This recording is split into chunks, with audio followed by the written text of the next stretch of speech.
National Weather Service Emergency Warning System from Atlanta, KEC80. This test is conducted at approximately 11:30 each Wednesday morning, weather permitting. If this had been an actual emergency weather situation, the warning alarm would have been followed by an actual watch or warning. Reception of this broadcast and the warning alarm will vary at any given location. This variability, normally more noticeable at greater distances from the transmitter, will occur even if you are using a quality receiver in perfect working order.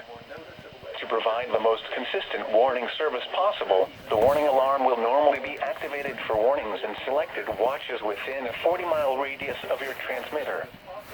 This area includes the following counties in the Atlanta listening area: Cherokee, Clayton, Cobb, DeKalb, Douglas, Fayette, Forsyth, Fulton, Gwinnett, Henry, Newton, Rockdale, and Walton. This concludes the weekly test of the warning alarm system. We now return to our normal weather broadcasting. This concludes the weekly test of the warning alarm system. We now return to our normal weather broadcasting. Here